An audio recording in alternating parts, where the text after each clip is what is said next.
নির্বাচন কমিশনের ওয়েবসাইট থেকে সরিয়ে ফেলা হয়েছে নৌকা প্রতীক, পাশাপাশি যুক্ত করা হয়েছে দাঁড়িপাল্লা প্রতীক। বুধবার সকালে ইসি ওয়েবসাইটে দেখা যায় আওয়ামী লীগ নামের পাশে প্রতীক হিসেবে নৌকা নেই। ইসি সচিব বলছেন, জনমনে যাতে কোনো বিভ্রান্তি তৈরি না হয় সে কারণে সরিয়ে রাখা হয়েছিল নৌকা প্রতীক।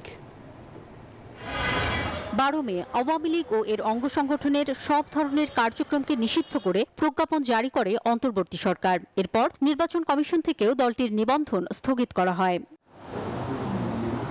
এর 2 মাস পর 13 জুলাই জাতীয় নাগরিক পার্টি এনসিপি নির্বাচন কমিশনে এসে নৌকা প্রতীককে সরিয়ে দেওয়ার দাবি জানায়।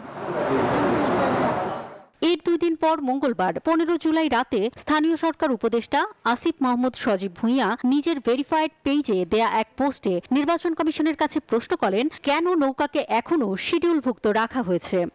পরদিন সকালে অর্থাৎ বুধবার দেখা যায় নির্বাচন কমিশনের ওয়েবসাইট থেকে গায়েব হয়ে গিয়েছে নৌকা প্রতীক। কিছু কথাবার্তা দেখা যাচ্ছে যে নৌকা প্রতীক নিয়ে একটা মোটামুটিভাবে দ্বিধাদ্বন্দ্ব আছে কি নেই বা কোথায় কিভাবে হয়, এই জিনিসটা বিভ্রান্তি যদি না থাকে, জিনিসটাকে এলিমিনেট করার জন্য যেহেতু স্থগিত আদেশের আওতায় বাংলাদেশ আওয়ামী লীগের নিবন্ধনটা এখন আছে, সেই জন্য আমরা মনে করেছি যে কমিশন মনে করেছে যে এটাকে সরিয়ে রাখা।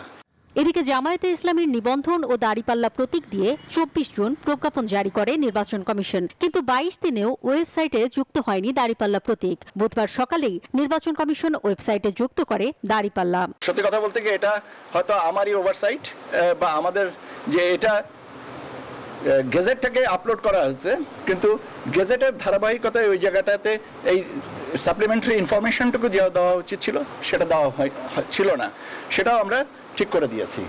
ইসি সচিব বলেন, নির্বাচন কমিশনের উপর কোনো ধরনের চাপ নেই, আর নৌকা প্রতীক আওয়ামী লীগ ছাড়া অন্য কেউ ব্যবহার করতে পারবে না। ইলেকশন কমিশনে যদি চাপেই থাকবে তাহলে আমি আপনাদের সাথে কথা বললাম কেন? অন্তরা বিশ্বাস, নিউজ 24, ঢাকা।